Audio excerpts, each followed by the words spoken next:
The first time the toy car hit my boot, I felt it before I heard it. A small hard knock against the polished leather, then the thin whine of a motor reversing for another run. I did not look down. A man on the King's Guard does not look down at the sound of a child's toy, and the thing skidding across the cobbles at my heels was a child's toy, bright red, no bigger than a loaf of bread, with fat black tires and a little aerial that wagged as it turned.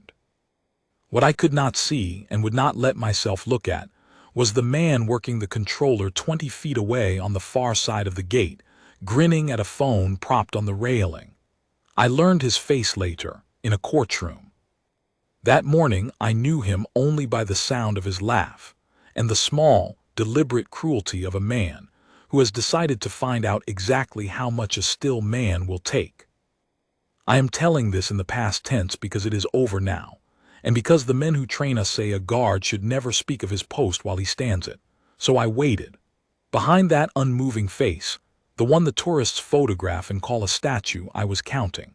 Counting the runs, counting the seconds between them, counting the distance to the gatehouse where the day officer stood with his hands behind his back, watching the same thing I was, both of us still, both of us deciding nothing yet.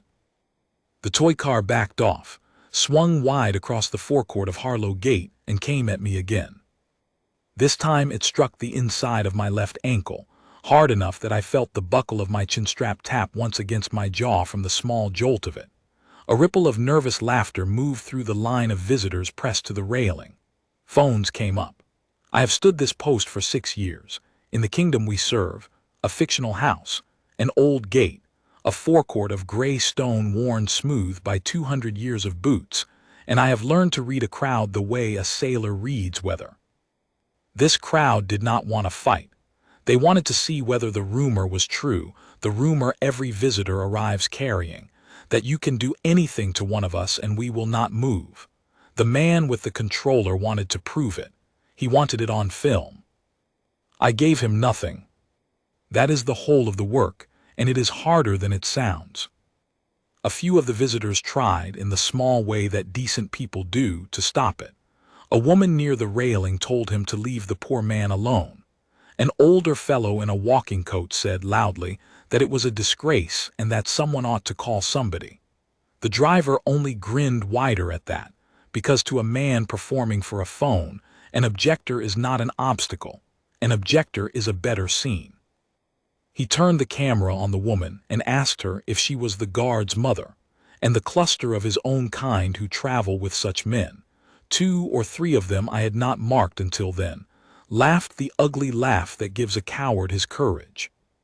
The decent people fell quiet, not because they had stopped caring, but because there is nothing lonelier than being the only voice raised in a crowd that has decided to be entertained.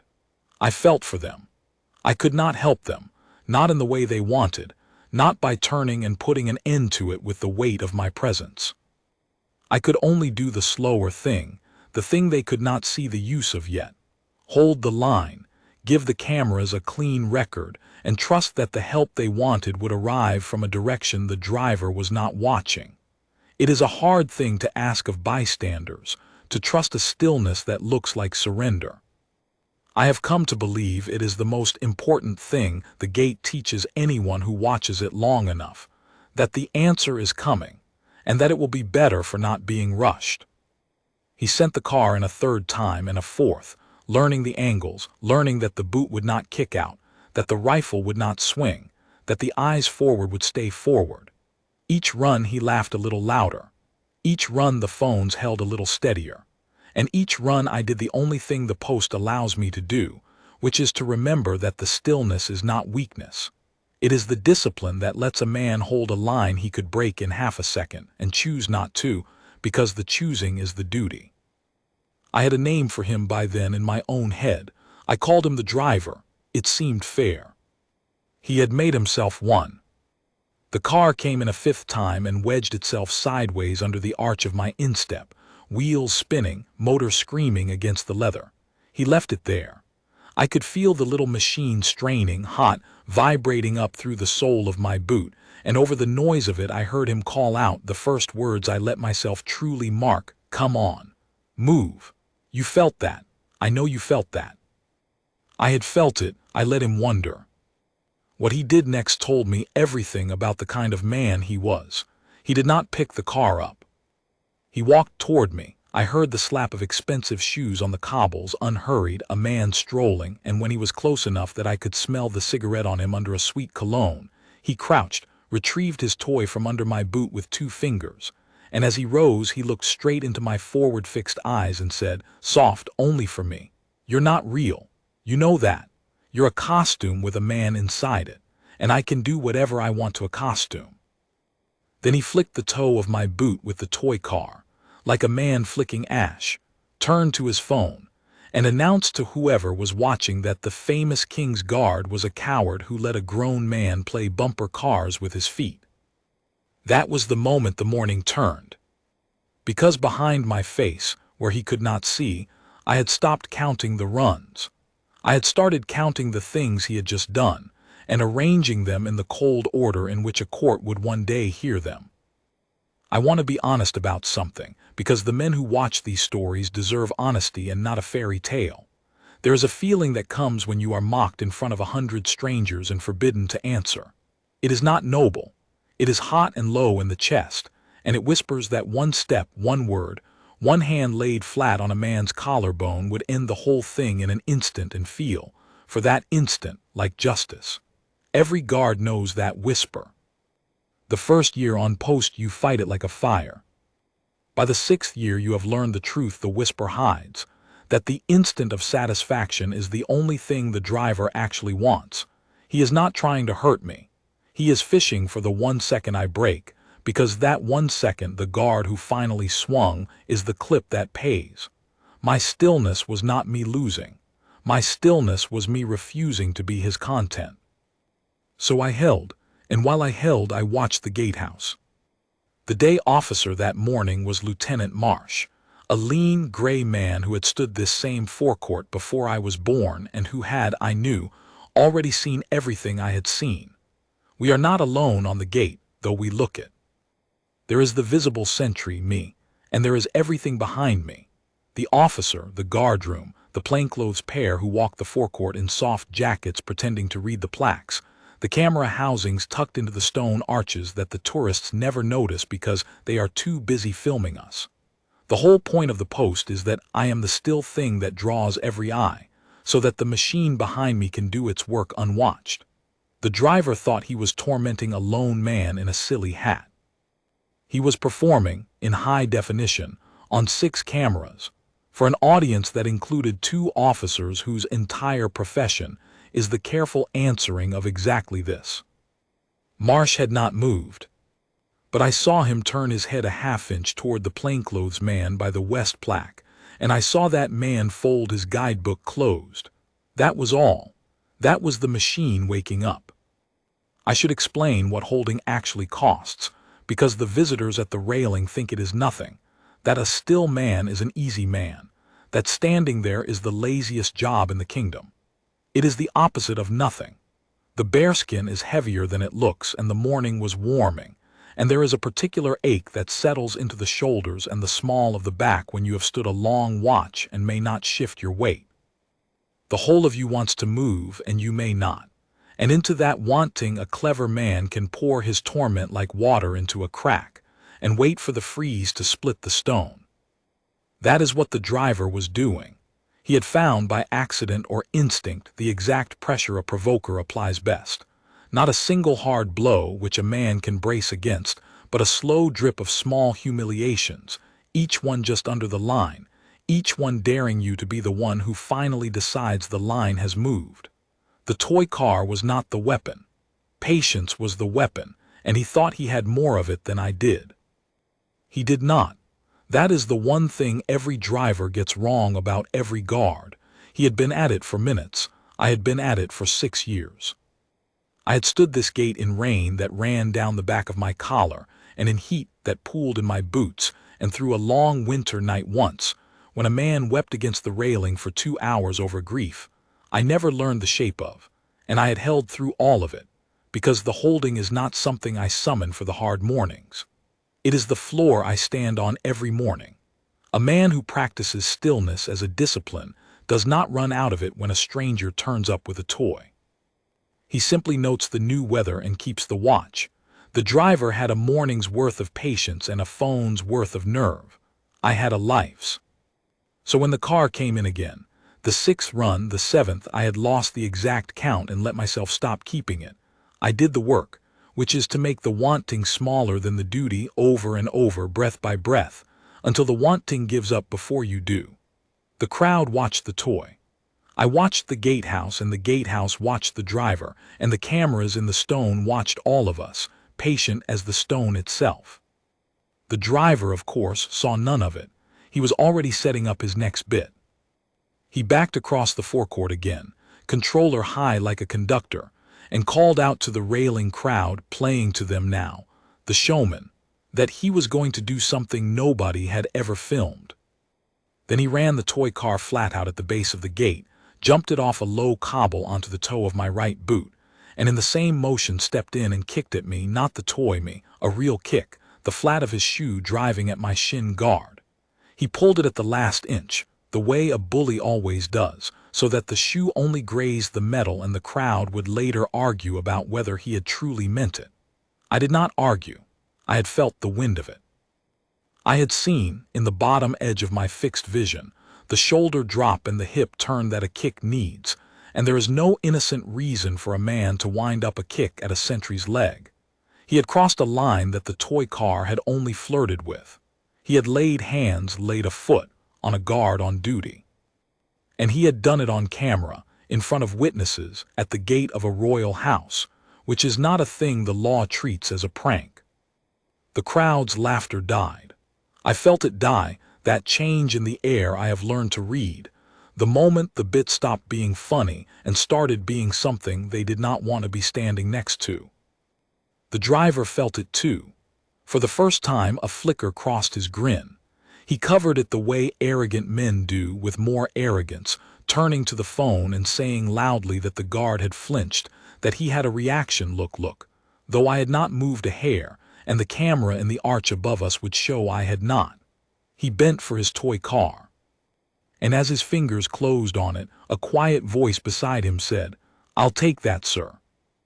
The plainclothes man had crossed the forecourt without anyone marking it, because everyone, including the driver, had been watching me. That is the post.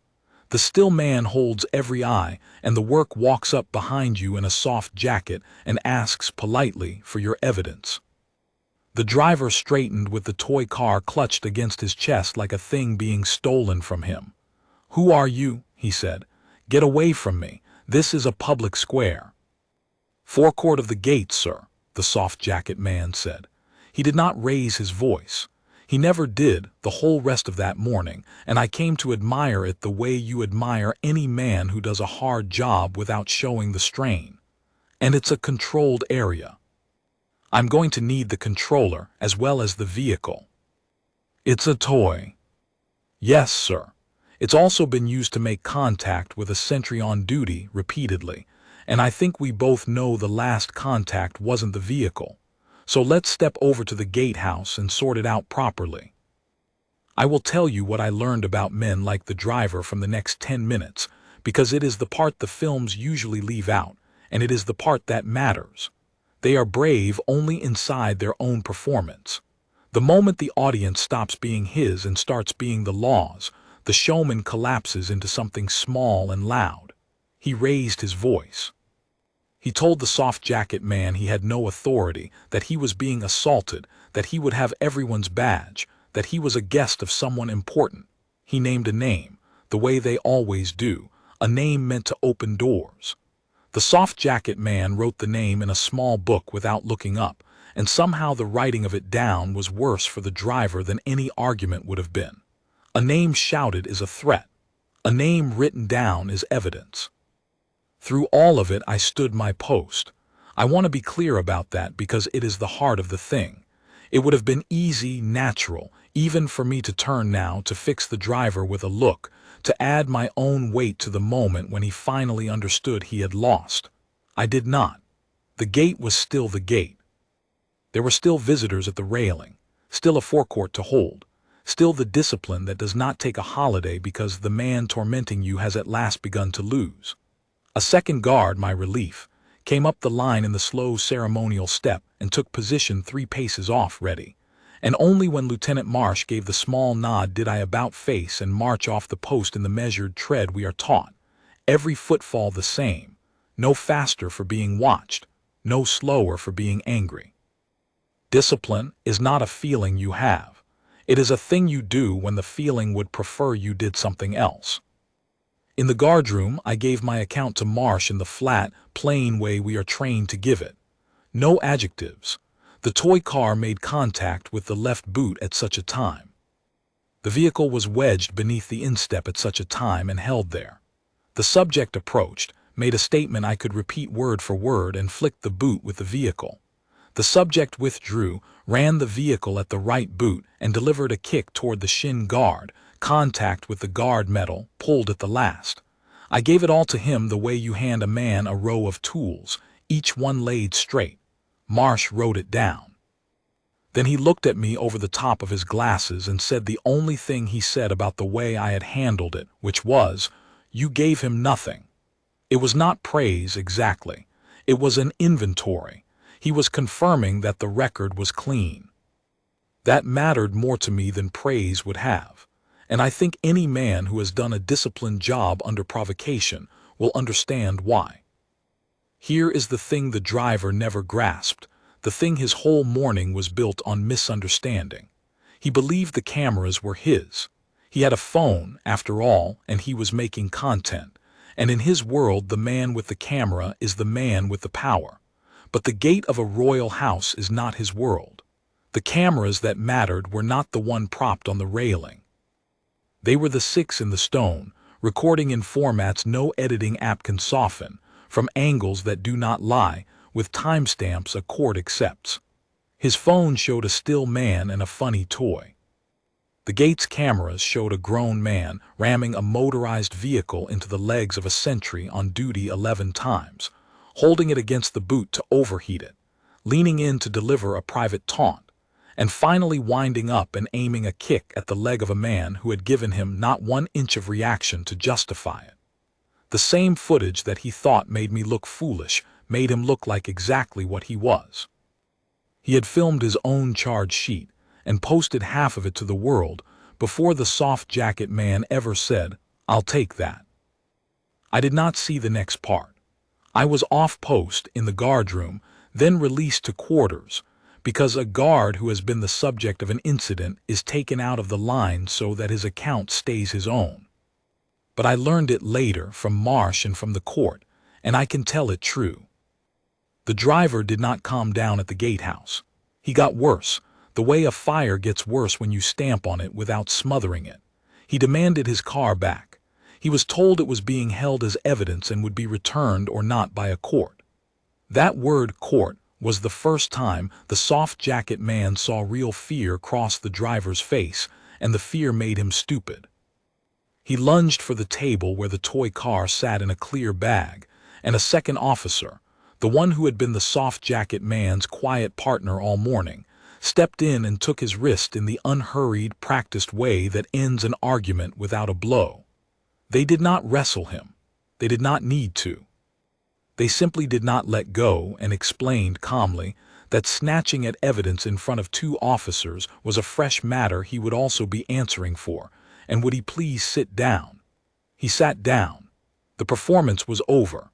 There was no audience left to perform for, only the slow turning of a machine that does not care how many followers a man has.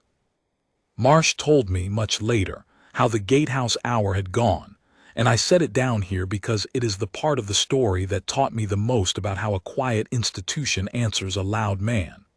The driver had arrived at the gatehouse still certain he was the most important person in the room. He talked. He talked the way men talk when they believe talking is a kind of currency, and they have more of it than anyone. He told the officers who he was and who he knew and what he made in a year, and how many people watched the things he posted, as if a viewer were a vote and the votes were on his side. And the officers did the thing that I have come to think of as the gate's truest weapon, which is that they wrote it all down.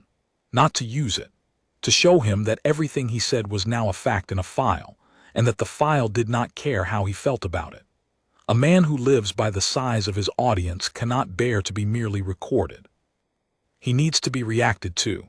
He needs the room to rise or fall with him, and the room would not. The room took notes. When he understood that the notes were not going to stop, he changed tactics, the way these men do, and tried to make himself the victim. He had been manhandled.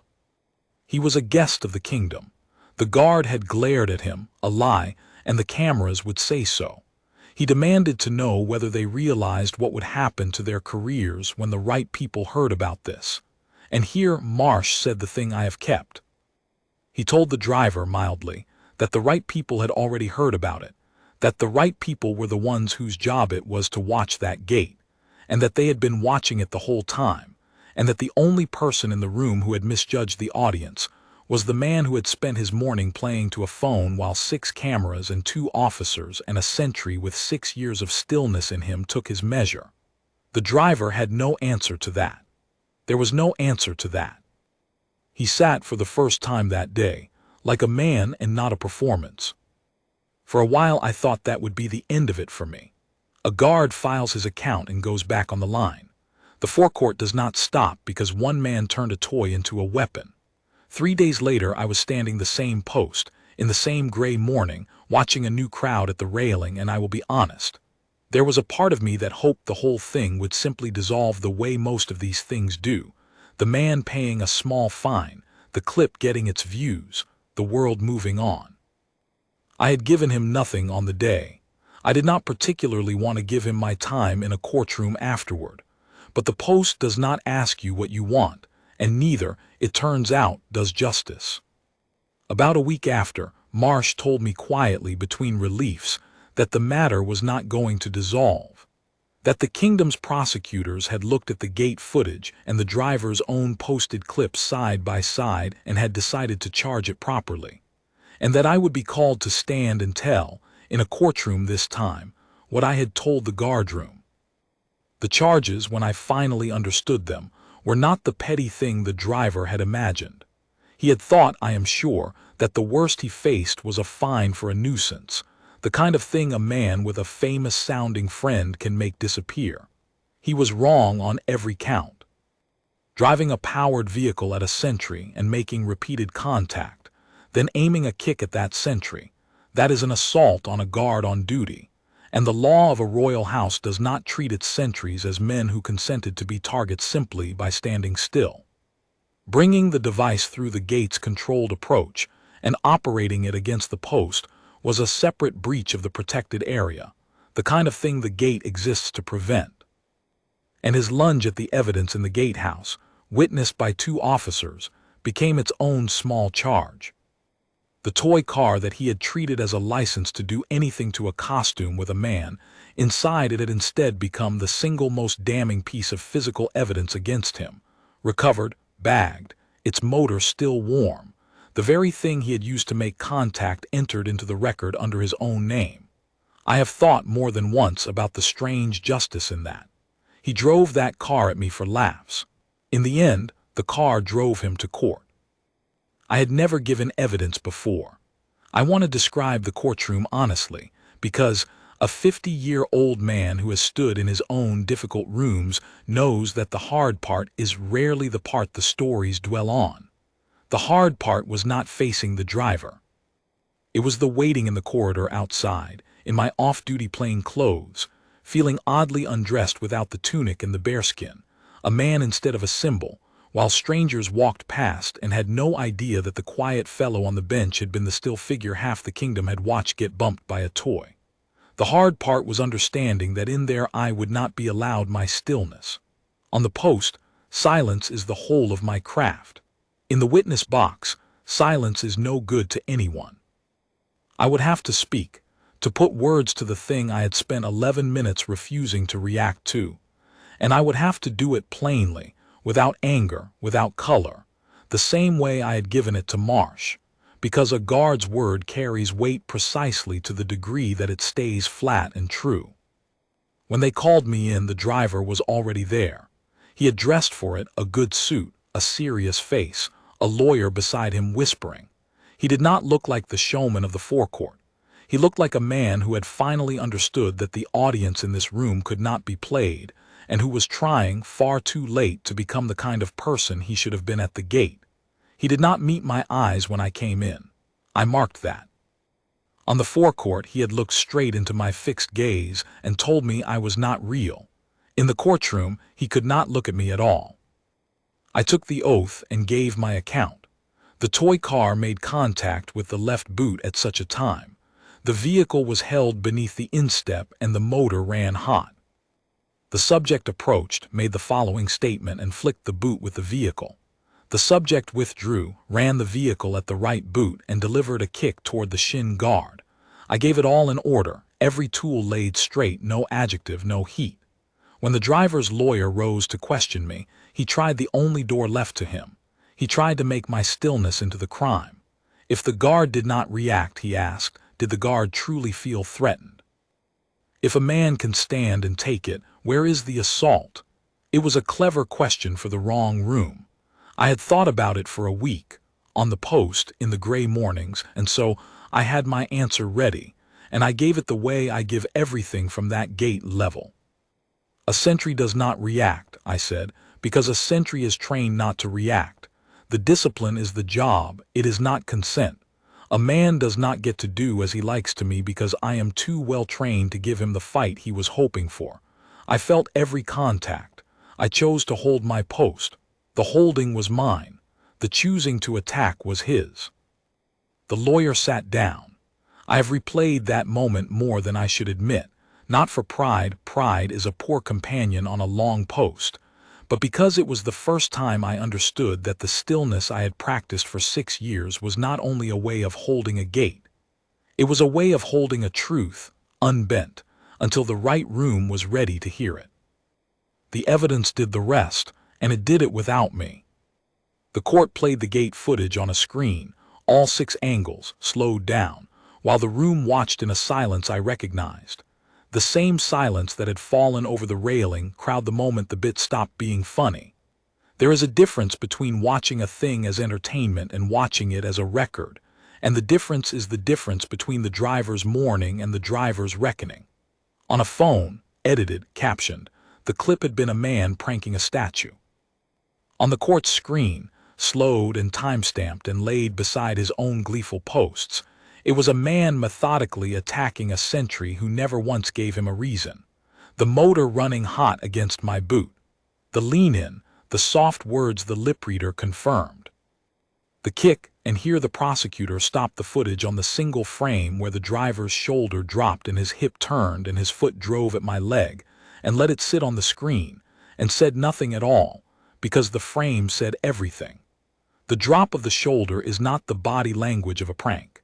It is the body language of a man who means to land a blow and lost his nerve at the last inch. The court saw it. The driver, watching himself, finally saw it too, and his serious courtroom face came apart for just a moment. And I think that moment was when he understood what he had actually done at my gate, weeks too late to take it back. He was convicted.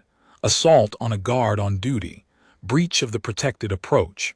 The lunge at the evidence rolled in as a lesser matter on top.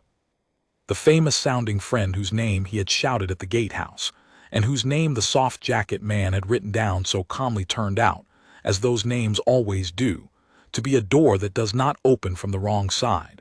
When the calls were made, no one with anything to lose would admit to knowing him, and the name that was meant to be a shield became one more thing the court noted and set aside. The sentence itself was not the cinematic thing the comments under his old clips demanded. We do not deal in cinematic things on the gate. It was a real penalty, recorded, public, with a ban from the approaches of the royal house, and an order that the matter be entered against his name where future employers and future courts would find it. The man who had wanted to be known as the one who broke a king's guard would instead be known, in the only record that lasts, as the one a court found had assaulted one. He had built himself an audience of strangers. He had not understood that the only audience that ever mattered kept its files in a different building, and was, even now, watching the footage he made himself.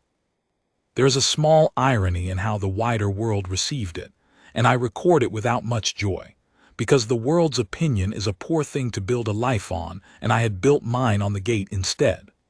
When the driver had first posted his clips, the comments beneath them were what he had hoped for: the cheap roar of strangers, daring him on, asking for more, treating a sentry's leg as a thing put there for sport. But the gate's footage, once the matter was decided and could be spoken of, told the other half of the story, and the roar turned.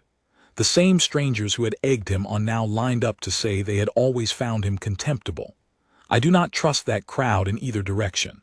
A mob that cheers a cruelty and a mob that condemns it are very often the same mob, simply reading the weather. What I trust is the record. The record does not turn. The record showed a man who attacked a sentry, and a sentry who did not give him the fight he came for, and it said so in language that will outlast every comment under every clip, and that was enough. I did not need the crowd to come around. I needed only to have given them nothing to honestly accuse me of, and I had, and the having of it was the whole reward. And the toy car, the bright red toy with the fat black tires and the little wagging aerial, the loaf of bread machine he had treated as a wand of pure license, was ordered forfeit. It would not be going home with him. I found when I heard that I had no feeling about it at all, and I think the absence of feeling was the truest measure of how the thing had landed. I did not want the car destroyed for spite or kept as a trophy. It was simply evidence now, the object that had carried a man from a forecourt prank to a courtroom conviction, and it belonged to the record, not to either of us. He had aimed it at my boots to find out how much a still man would take. The answer, written down where it cannot be edited, was, everything you can dish out, and not 1 inch more than the law allows you to keep doing. The stillness held, the line held, and the small red car that was meant to make a fool of the king's guard had, in the end, simply driven its owner to the place where men answer for what they do. I went back to the gate. That is the part that does not make a clip, and it is the part I am proudest of. There was no medal, no speech, no slow handshake from a superior in front of a moved crowd. There was a gray morning and a forecourt and a new line of visitors at the railing with their phones, and Lieutenant Marsh's small nod, and the measured tread back onto the post I had marched off weeks before. I took up my position, eyes forward. Rifle at the rest. The same stone under my boots, polished by 200 years of men who had stood exactly here and given exactly nothing to exactly this kind of man, and would go on giving nothing long after I was gone. A few mornings later, a small boy at the railing dropped his ice and burst into tears, the way small children do over enormous tiny tragedies, and his mother flushed scarlet and apologized to me as though the spilled ice were a breach of the peace. I did not move, I cannot, on post, but I let my eyes rest on the boy for 1/2 second longer than the forward stare requires, and I think the mother saw it, because she stopped apologizing and smiled instead, and the boy, distracted by the strange tall man who had almost looked at him, forgot to cry. I tell that small thing on purpose, right against the big one, because together they are the whole of the work. The same stillness that gave the driver nothing is the stillness that gives a frightened child the steadiness of a thing that will not be moved. It is the same discipline. It is not coldness and it is not weakness. It is a man choosing, every minute of every gray morning, to be the fixed point that the storm breaks against and the child leans on, and to let the cameras in the stone and the law beyond the gate do the answering, in their own slow and certain time. People ask me when they learn I was the one in the clip, whether it made me angry, all those runs, all that laughter, the man who told me I was not real. I tell them the truth. It made me still. And the stillness was not the absence of an answer. The stillness was the answer, held until the right room was ready to hear it, and then spoken plain, and then set down, while I went back to my post and stood it the way it has always been stood. He thought a costume had a man inside it. He was right about that, and he never once guessed what kind. The man inside the costume was not a coward who could be made to dance for a toy. He was a sentry, and a sentry's whole power is that he does not move until it is right to move. And then, when at last it mattered, the thing that moved was not my hand or my boot, but the law itself, and it moved exactly far enough and not 1 inch more. That is the discipline. That is the honor of the gate. And the small red car that was meant to break it is, to this day, the surest proof I have that it cannot be broken, only by the foolish and the cruel, mistaken for something that can.